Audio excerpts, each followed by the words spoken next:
Étudier, faire des activités quand on est jeune, mais aussi moins jeune. C'est exactement la mission que s'est donnée le Merkaz Atid et plus particulièrement l'association dans son ensemble Atid Israël. On en a beaucoup parlé sur l'antenne, mais aujourd'hui nous allons focuser, c'est le cas de le dire, sur les études, sur l'étude qu'on peut avoir au sein du centre Atid. C'est parti. De la générosité, des talents et du cœur, c'est la sauce du jour sur studioqualita.com. Michael Ben-Hadmon, bonjour. Bonjour Cathy. Eliana Gerfunkel, bonjour. Bonjour Cathy. Et ben voilà, donc Michael Ben-Hadmon, vous êtes le directeur de Atid Israël et Eliana, vous êtes là avec une autre casquette aujourd'hui parce que vous allez donner des cours pour femmes. C'est pour ça que j'ai mis le chapeau rouge. Voilà, au sein du Merkaz. Alors, Merkaz Atid Israël, ça existe depuis un petit moment maintenant. Ouais, ça existe depuis 2 ans. Mais vous avez tout changé il y a quelques mois. Il faut parler bien près du micro, Michael. On a tout mis sur la table et on s'est dit on va tout refaire depuis le début. Alors on a déménagé, on a maintenant, comme vous le savez, un nouveau local, un grand bâtiment avec pas mal de salles. C'est très sympa, c'est très bel beau. endroit, 18 Katz-Adelson. Voilà, dans le cadre de la Chavata Noar Hatzioni, mais on rentre pas par la Chavata Noar Hatzioni, on rentre de par l'autre le côté. Voilà, donc c'est un grand bâtiment et avec pas mal d'activités. Et comme vous avez dit, on va aujourd'hui parler des études, de tout ce qui se fait dans le monde de l'étude. Voilà, dans le monde de l'étude juive, évidemment. Donc, voilà. Il y a des façons de faire différentes. Il y a plein d'intervenants, plein de rabbinites différents. Il y a des femmes, il y a des études pour hommes, des études mixtes et des études pour femmes. Exactement. L'idée, en fait, c'est vraiment de proposer une diversité d'études à tous les publics, tant au niveau des intervenants qu'au niveau des participants, et au niveau même des mentalités qui sont abordées là-bas et des esprits qui sont amenés.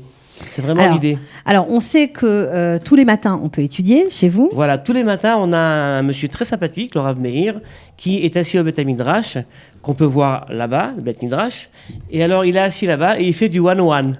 Il fait de l'étude sur mesure. Ça veut dire qu'il va voir chaque personne les personnes qui sont intéressées et qui veulent étudier avec lui et qui veulent étudier des contenus qui sont bien précis. Ouais. Il y en a certains qui veulent étudier des sujets liés à la famille, d'autres liés aux fêtes, d'autres liés à la Gemara. Alors il s'installe, il décide du sujet, d'un planning et il fixe 1 fois par semaine, 2 fois par semaine. Et il est vraiment plein de bonne volonté, le Rav Meir, et surtout très intéressant.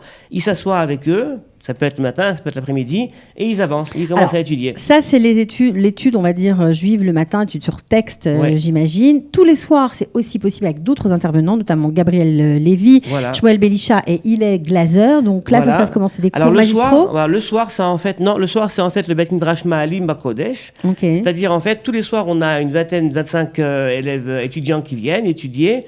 Ils étudient avec plusieurs rabbanim, donc Gabriel Lévy, comme vous avez dit, le Rav Naon, le Rav Glaser. Et en fait, c'est également un mode Chavruta, donc d'études à deux, mais également des cours qui vont résumer la chose. Et c'est tous les soirs. Le dimanche soir, sur le même modèle, on a l'étude des filles. Alors, on va venir aux filles, on va finir avec les garçons tout d'abord. Donc, il y a aussi 2 moments forts au sein du Merkaz Atid, c'est le mercredi matin et les jeudis soirs. Voilà, alors, qu'est-ce qui se passe? Alors, mercredi matin, on l'a nommé les matinales. On a pris le nom, je ne sais pas à qui. Je l'ai vu quelque part, mais j'ai trouvé que c'était sympathique. Donc, on va appeler les matinales Atid. Tous les mercredis matins de 10h à 1h. En fait, c'est donc un moment d'étude avec moi. Et c'est à chaque fois basé sur des séries. Donc là, on a fait une série sur la terre d'Israël et maintenant, on fait une série sur les grands d'Israël.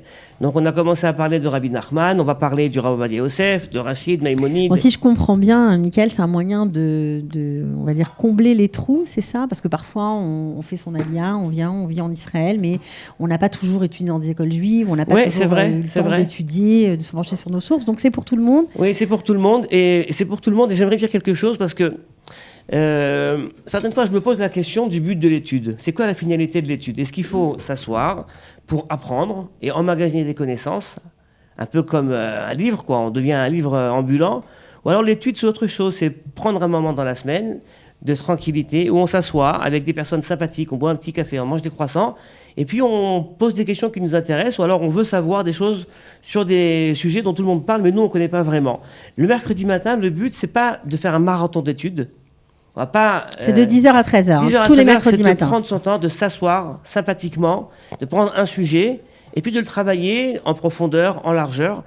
en ce moment donc sur les grands d'Israël. D'accord. Voilà. Alors le jeudi soir, il y aura aussi, bien sûr, comme chaque semaine, tous les jeudis soirs, des conférences. C'est le grand rendez-vous de la semaine. Il y a des rabbinim de toutes les tendances. On s'ouvre à même tous. des libéraux.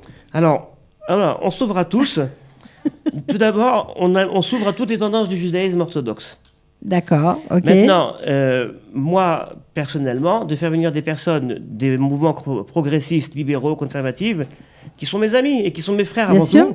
tout, et qui sont mes frères avant tout, j'ai aucun problème. D'accord. Sauf qu'on a un public qui demande un certain genre Cadre. de cours.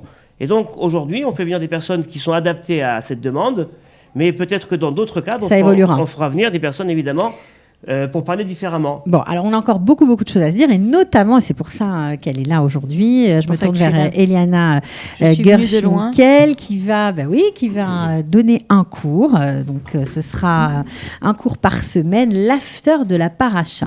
Alors, c'est pour Haftara, 2 points, l'after de la paracha. Alors, Haftara, l'after de la paracha, ce sera pour qui? C'est destiné à qui? C'est mixte, pas mixte? Non, c'est destiné aux femmes. Enfin, ça pourrait être mixte, mais en l'occurrence, c'est destiné aux femmes. C'est destiné à ce qu'on appelle des young professionals, des personnes qui sont un peu dans mon cas, qui ont entre 25 et 40 ans, on va dire ça comme ça, qui sont dans leur carrière. Après 40 ans, on ne peut pas venir alors. Non, si, moi, franchement, c'est ouvert à tout le monde.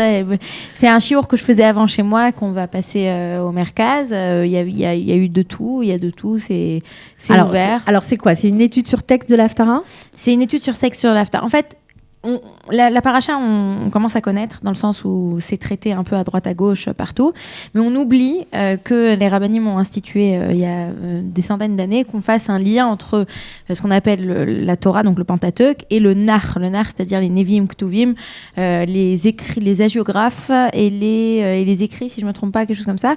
Et donc, et il y a une relation logique entre le texte qui est choisi et il y a une relation avec la paracha. Donc d'abord essayer de comprendre quel est le lien, et aussi très souvent ça nous permet de découvrir le Nach. Le Nach, c'est un petit peu la bête noire, hein. C'est pas quelque chose qui est véritablement énormément étudié. En particulier si on vient des écoles juives de France, alors là, le Nach, on l'a vraiment survolé.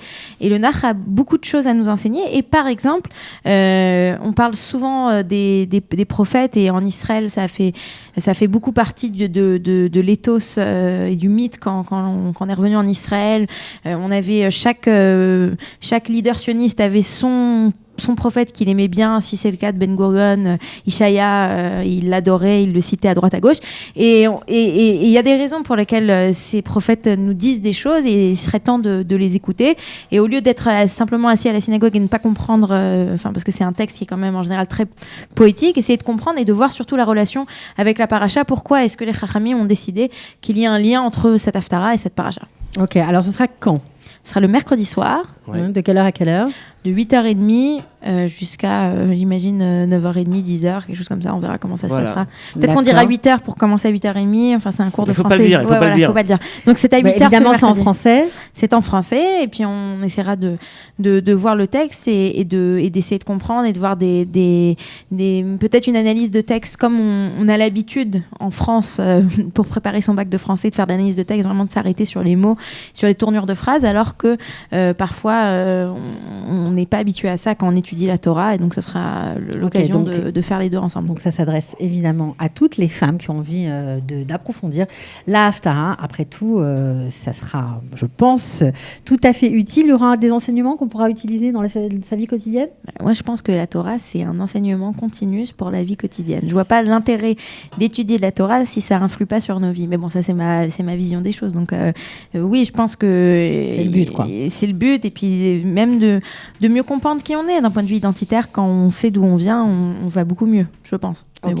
Bon, alors ça se passera dans la bibliothèque. Ah, ça se passera dans la bibliothèque, formidable. Alors, Mickaël, juste à part Eliana Gerfinkel, est-ce qu'il y aura d'autres femmes qui vont donner des cours ou pas pour l'instant? Alors, regardez, c'est la seule. moi, je suis demandeur. D'études pour femmes, par les femmes. D'accord. Pas uniquement pour que les femmes restent entre femmes, parce qu'on a aujourd'hui la chance d'avoir des érudites en Torah. Ouais. Alors francophones également, et que donc vous faites un appel là. Ah bah c'est un appel okay. En fait à la fois aux intervenantes et également aux participantes donnez-nous de l'opportunité de créer des cours. Parce qu'on peut ouvrir un cours demain matin, mais il nous faut également l'appel des est personnes. lancé, Mickaël. Voilà. Alors, comment on fait pour vous contacter? Alors, j'aimerais dire plus que ça encore. J'aimerais dire que les cours sont ouverts, pas uniquement pour des cours qui seront des cours sur la prière, sur la tzedaka, sur la tfila, mais si demain matin, on a des femmes qui veulent faire un daf yomi, qui veulent étudier une page de Gemara par jour, mais bevakasha, venez. Vous êtes open. Vous êtes à la maison. Ok, super. Alors, comment on fait pour vous contacter? On a un numéro de Alors, téléphone, pour nous si vous voulez plus contacter, de renseignements. Pour nous contacter, il faut téléphoner au numéro suivant. 058 782 Après. 4401. Voilà. Ok, super. Bon, alors c'est dit. En tout cas, merci beaucoup d'être venu. Donc, vous avez compris, vous pouvez étudier filles, garçons toute la semaine, mix, pas mix, comme vous voulez. Il y a vraiment de quoi faire. On va juste finir avec une petite info, parce qu'il y a aussi, puisque c'est quand même la mission Kalita, des cours de conversation en hébreu. Alors, vous intégrez à la société israélienne, pas toujours facile, quand on travaille peut-être en français, quand on n'a pas le temps, quand on a des petits-enfants à la maison. Sachez que le mardi de 17h à 20h, il y a des cours de conversation en hébreu, voilà, avec Dina. Donc, on a tout dit, Mickaël. Merci, Eliana. Voilà. Avec plaisir. Voilà, et ben, j'espère qu'il y aura plein de gens à votre cours. Voilà. J'espère aussi. Hein, on va Amen, s'amuser. amen. Allez. Amen, amen. Ciao. De la générosité, des talents et du cœur, c'est la sauce du jour sur studioqualita.com. Change